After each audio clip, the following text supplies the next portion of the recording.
aya anu tunduh ku ngarokok cager, aya anu cager ku ngarokok gering. Artina sing ade kiai mah ulah sok aju ngaharam-haramkeun barang nu lain haram. Sebab naon? Al hukmu yaduru ma'illatihi wujudan wa adam. Mata wujidatil ilat wujidal man. Wa matan tafat intafat. Ge, naon elatna? Oh, elatna teh natni ai elatna ni teh bacin. Ieu teh elatna teh bisa tah henteu. Sok. Oh, udag-udagan, mantekan, munazorohan, ulah sok wani-wani ngaharamkeun.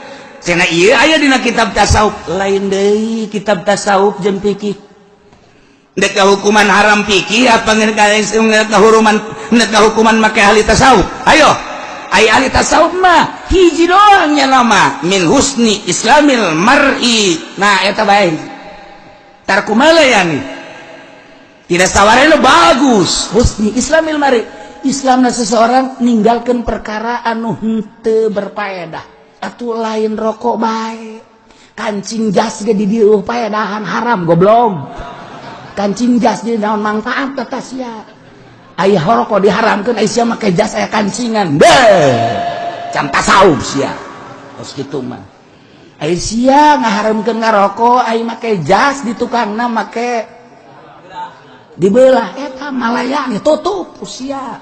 Hayo sia.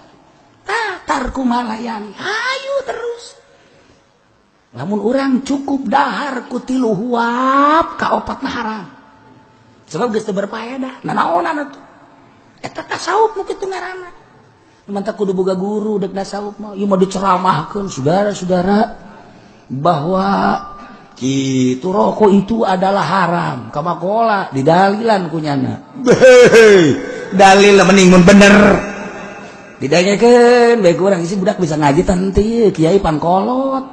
Coba. Ayo praktek at-tanbak haramun. Tanbak teh tembakau. Lamun al-afyun beda, al-hasyas beda. Mantak tasawur heula tuh. Naon tanbak, naon afyun, naon hasyas, naon hasyis.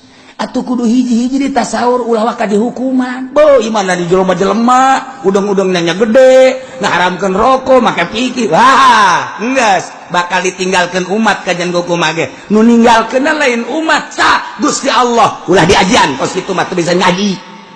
Nang sa, nang Allah. Sebab nang sembarangan. Ji atuh hukum nu makruh-makruhkeun bae. Adapun urusan anak kaditu macam-macam teh lain deui. Aslina haram-haram, aslina makruh-makruh. Urang teu bae di deuleu bae di kitab-kitab jaroko mah tambak teh ya geus ditasawur ku ulama eta teh teu ngamabokeun ngan sakaran nganatnukeun geus jatuh hukum kana makruh ku ari diharamkeun rempag sia kajeun hukum rempag sia kajeun hukum deh parang sana ulah sok babawa heulanan urang bae tukang ngaji ka babawa ku pamarentah teh ulah nyana diharamkeun korupsi embung nyana diharamkeun sogok menyogok embung ai urang di babawa teh ngaharamkeun rokok ke heula dah dasarna bae cenah kiai mah beuki atuh aing mah nya beuki nya hukum je atuh naon deui atuh abe dibere aing rokok ku gudang garam habek sakalian ye tuh sia mah hayang dibere bae meureun lain kitu ulah sambarangan ngahukuman ulah sembarangan tetep bae pertahankeun urang teu bisa nasaur jeung yen hukum mantak naon leulean di Fawaidul Makkiyah aya di kitab-kitab tasawuf aya asal bisa bae urang di kitab-kitab fikih nu lain aya oh ieu haram so teh mimba tasawuf atuh jang pribadi ieu mah haram di bidang ieu kieu elatna oh lain deui ieu mah teu sumarambah oh ieu mah haram oh ieu mah makruh fikih karak meneran tah jadi itu menang sambarangan urang lamun teu bisa maning nuturkeun kitabna bae nu bisa patokan urang patulwin Faidul Makkiyah dan lain sebagainya teu kudu nyeun hukum-hukum sorangan tungtungna ku ari nu ngaharam-haramkeun rokok ditaringgalkeun santri jeung umat nang sa nang Allah ku sabab naon teu bisa hukuman sia cak Allah sembarangan hukuman bae geus bae baralik jelema geus kudu kumaha itu ulah menta hampura ka kiai nu ngahalalkeun ngamubahkeun ulah ka Allah ya Allah ya Rabbi abdi pernah ilu-ilueun jeung mu'i padahal mah dibere duit saeutik abdi teh Haju abdi ka babawa hampura Gusti hampura nu mantak abdi menta hampura haju ditinggalkeun ku mun abdi nu mere duit ti mun aya mah abdi ge deuk terus cak Allah tol baru jauh ya tobat dan hese kasalahan hukum mantak naon tobat cara ulama-ulama baheula hukuman ciger hayang datang eta salah meureun hukum bener tah teliti heula oh hampura atuh salah mantak naon sih dia lain nu kiai hukuman wa Allah tah ngeunaheun kan masya Allah mantak NU seserian we barang aya nu ngaharam-haramkeun eta kakarek unsur khusus encan unsur muatan politikna naon sih muatan politikna kan aya teu sembarangan kan mui aya di Singapura haram ngarokok polusi tah mah aturan negara di urang deuk make aturan negara moal bisa sebab naon dokter ka batur bisa jasa dokter wah ini paru-paru ya ini larangannya jangan merokok ya udah jangan merokok jarak ke kantor saya tinggal rokok dokter pasien kadinya dok tadi katanya jangan merokok kok dokter merokok nggak apa-apa sedikit mah kalau banyak jangan udah situ juga ngerokok dah mati mah bukan urusan rokok urusan Allah ya iya itu deh jadi dokter si kos itu di Indonesia dia tuh di Indonesia dokter Rianto almarhum dokter Wiranto kan akrab jasa jeung abah mun kadinya mere obat dok obat ini dok ini kalau kebanyakan dikasih tetangga boleh udah nggak apa-apa kalau ini baru udah kasihkan aja lah sebenarnya babari dokter Wiranto mah jadi orang terkait itu ngerokok banyak nah ku kada ditanya dok kok ngerokok nggak ada penyakit nggak apa-apa yang ada penyakit nggak boleh ngerokok udah kita sama-sama ngerokok jarum deh nyana ngerokokna atau jengkula dirinya di kantor ngerokok bae nyana mah tuh jadi nyana mah kantor kedokteran ge bau rokok wah Wirianto geus macem-macem bae masya Allah nah cerita hukumna sakadar mah buya Cidahu ngarokok penting aing ngaji geus jam 2 eureun heula ngarokok capek meureun ngarokok ngaji gulung ngarokona ngarokok giliran bae urang ngarokok ulang ngarokok sia nyana ngarokok ayo urang teu meunang apa aing mah capek sih mah henteu katanya jadi pareuman nyana urang mah teu meunang urang teu meunang ngadengekeun nyana ngarokok apu ya eta nah sebabna atuh aing mah aya elat nu mantang ngarokok aing mah haraseun jeung capek aing sia ngadengekeun doang mah ngarokok adekeun rokona tuh henteu teh mah leuwihna kadekeun mah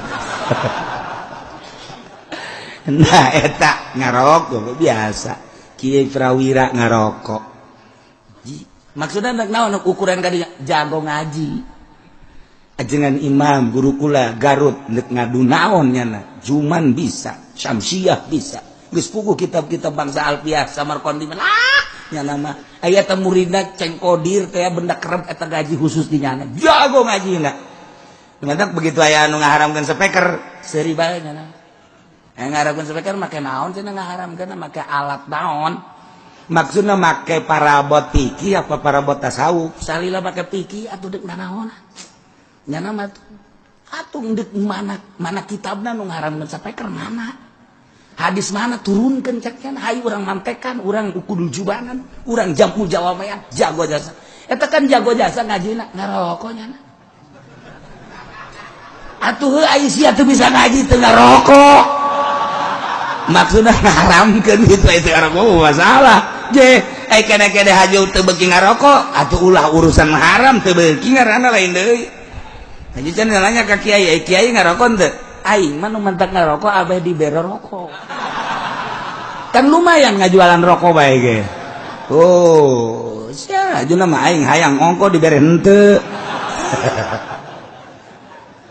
taya keur carita hukum masya Allah samarangan tanda kula samarangan taliti heula tarigi tuh at-tambak haramun kukula kadenge be ya atuh urang Garut pan marlak non tembakau dikedu melak tembakau terus NTB melak tembakau eta teh tembakau Indonesia teh diakui luar biasa aset tembakau Indonesia teh termasuk aset nomor kebarang wadena luar biasa anu asup ka negara teh sabaraha persen aset gede anu mantak aja diharamkeun aya unsur naon ye